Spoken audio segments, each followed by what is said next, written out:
My name is Vanessa Cole. I'm 49 years old. For over 20 years, I ran a boutique marketing firm in Seattle that I built from the ground up.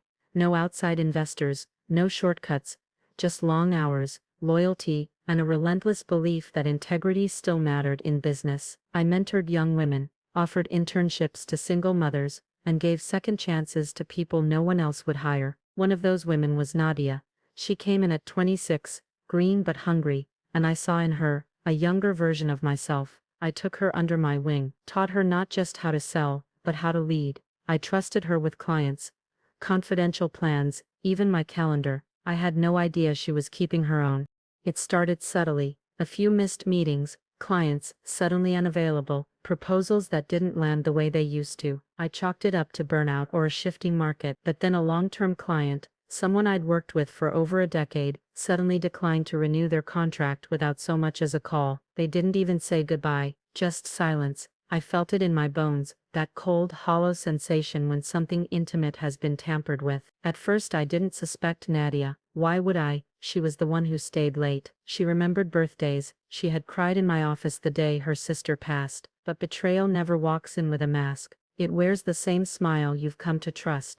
2 weeks later I got a LinkedIn notification. Nadia had launched her own firm, same city, same niche, same clients, and one of her first posts, a smiling photo with the client I had just lost, captioned "Thrilled to be the new agency of record for Westfield Ventures." I read that line so many times it burned into my eyes. There was no warning, no conversation, just silence, followed by a dagger wrapped in a press release. And beneath that photo were likes and comments from people I once called friends, cheering her on, praising her for breaking out and finally leading. I didn't scream. I didn't cry. I just sat there in my quiet office, staring at the ghost of a loyalty I thought I understood. My assistant walked in with coffee and asked if everything was all right. I nodded. Just tired. That was the first of many lies I'd have to tell to keep my composure while the world I built unraveled behind my back. The next week, 2 more clients vanished. One had been with me since 2012. We had launched their first national campaign together. I called. No answer. I emailed. Nothing. Then I saw them on Nadia's website too. She hadn't just taken a piece of my business. She had mapped it out, one by one, and replicated it with surgical precision. Every contact, every campaign, every strategy we once celebrated together, now reborn in her hands as if I'd never existed. I didn't confront her. I didn't send a lawyer's letter or post some vague quote about snakes and ladders. I simply sat down that night in my kitchen, poured a glass of wine, and stared at the stack of old notebooks on my shelf, the ones where I kept ideas too bold for clients, concepts ahead of their time, notes she never saw. And right then I knew, I wasn't gonna fight for what was stolen. I was going to build something so sharp and silent, she wouldn't realize it was coming until it was already over. I used to think loyalty was the strongest currency you could trade in business, that if you poured yourself into people, shared your playbook, protected them when they stumbled, they'd return that grace when you needed it. But loyalty, real loyalty, isn't loud, and it doesn't make headlines. It lives in the quiet decisions, the small moments of truth. Nadia had smiled through every lesson I gave her, nodded through every meeting we walked into side by side, but deep down she wasn't learning to lead. She was learning how I operated. Every lunch we had, a case study. Every email I let her ghostwrite, a blueprint, and I gave it freely, because I believed in her. I believed in the story she told me. Looking back, there were signs, small ones. The way she started asking more about billing than strategy. How she lingered on client names we hadn't even pitched yet. She'd begun skipping team dinners and taking calls in the hallway, eyes darting like she was hiding something. But I ignored it. Because when you've been betrayed before and you finally find someone you think gets it, you try hard not to see the cracks. You want to be wrong. You tell yourself you're just paranoid. But trust isn't about never being questioned. It's about being able to face the questions and still stand tall. She didn't face me. She vanished behind a brand new logo and a story that wasn't hers.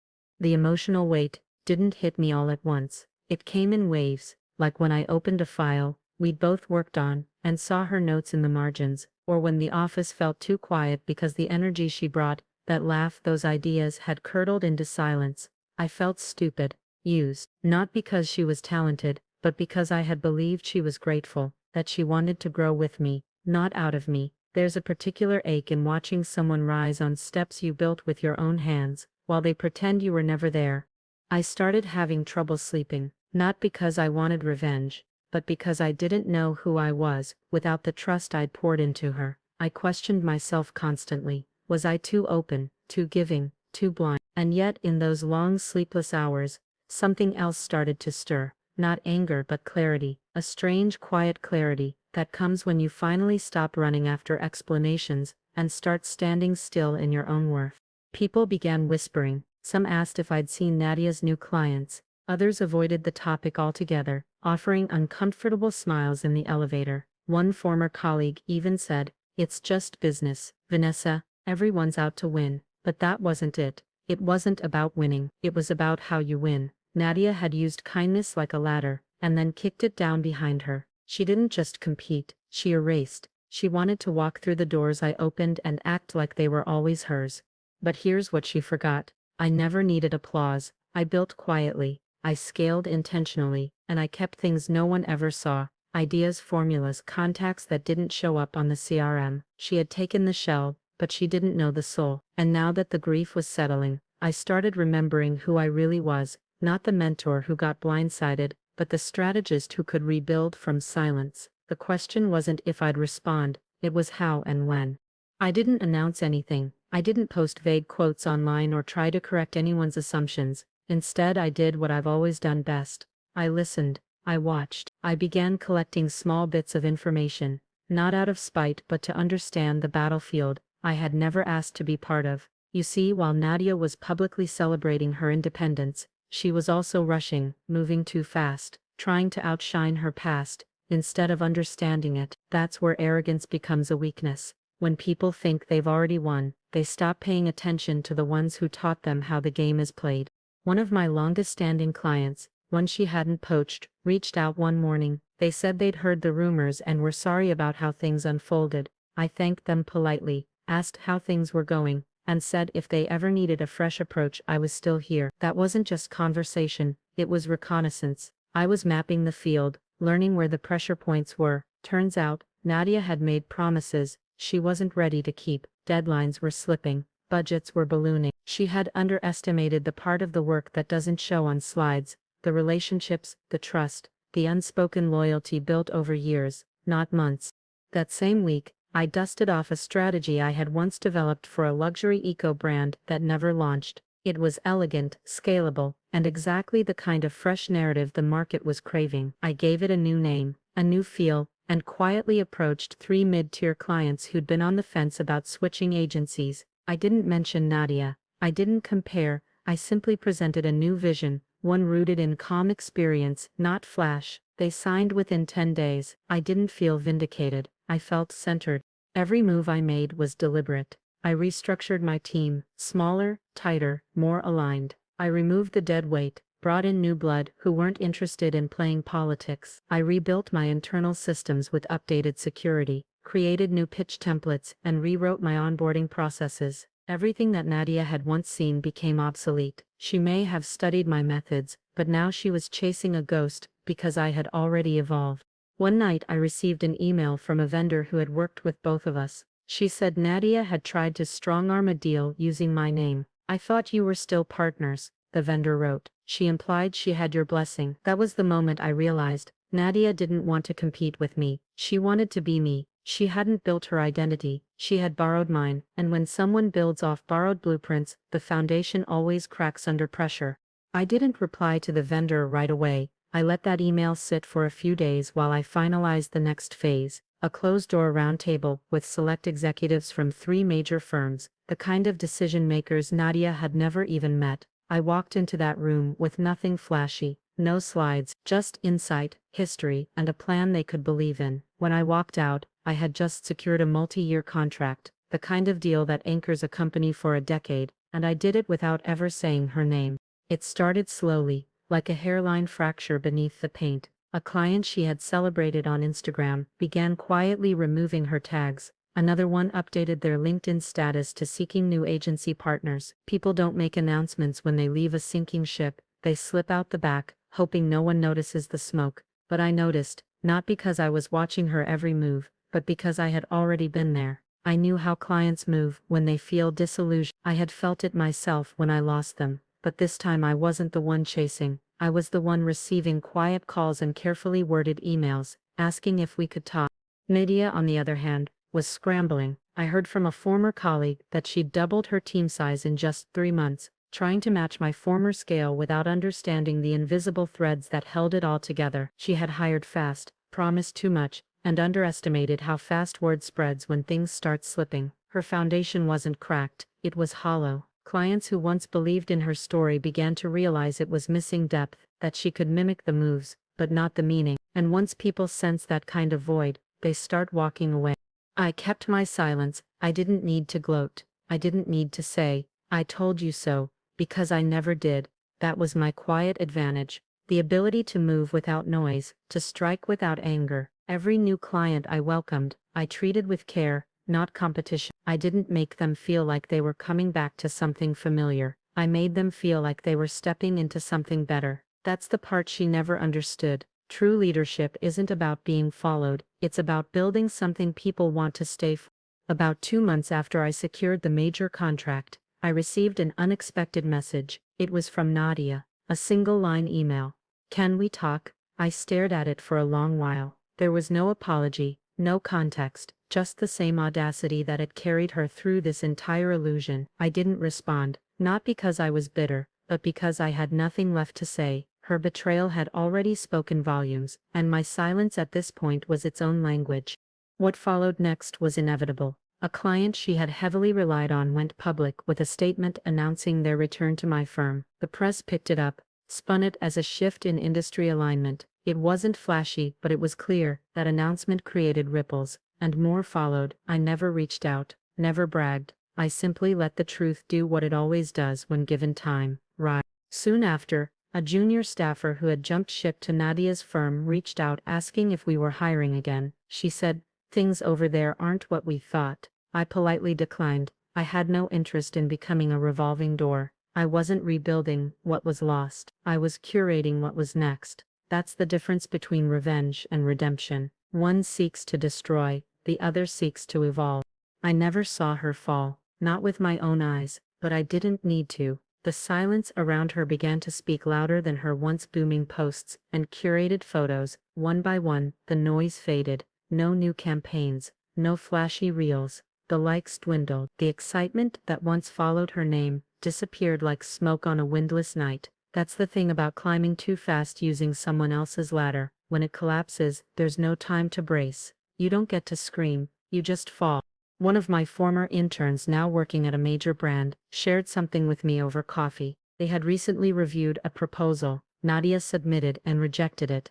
Not because the ideas were bad, but because they felt familiar. "It sounded like something you'd do 5 years ago," she said. That's when I knew. Nadia had stopped growing the moment she walked out of my office, because she hadn't left to innovate, she had left to imitate. And when the source evolves, the shadow can't keep up. I heard whispers that she'd let people go, that cash flow was tight, that vendors were requesting payments up front now. I didn't celebrate it. I didn't even smile. I felt still, not cold, but detached, like watching a fire burn out that you didn't start, but once warmed your hands beside. That was the most surprising part, realizing I didn't need her to suffer for me to feel whole again. Her collapse was never my goal. My peace was, and now I had it. She tried again. A second email, this time longer. She wrote about misunderstandings, about how she respected me, and never meant harm, but even then, there was no ownership, just a passive attempt to rewrite the past without truly admitting what happened. And that told me everything I needed to know. She hadn't changed, she just wanted access again, but I had rewritten the locks long ago. Around that same time, my firm was nominated for a regional award, not because we chased it, but because one of our clients submitted our work quietly, thoughtfully. That nomination meant more to me than any trophy ever could, because it was proof that the work stood on its own. No drama, no betrayal, just steady hands building something lasting.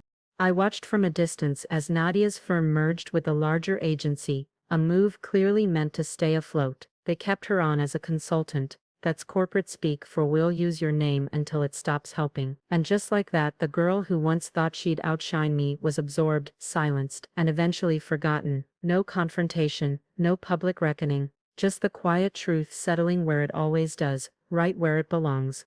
There's a kind of peace that doesn't announce itself. It doesn't arrive with applause or confetti. It slips in quietly, sometime between your morning coffee and the third email of the day, and you suddenly realize you're no longer carrying the weight. That's how it happened for me. One morning I sat at my desk, sunlight hitting the edge of my planner, and I didn't feel the knot in my stomach anymore. No lingering anger, no imagined arguments, just silence, but this time, it wasn't heavy, it was mine.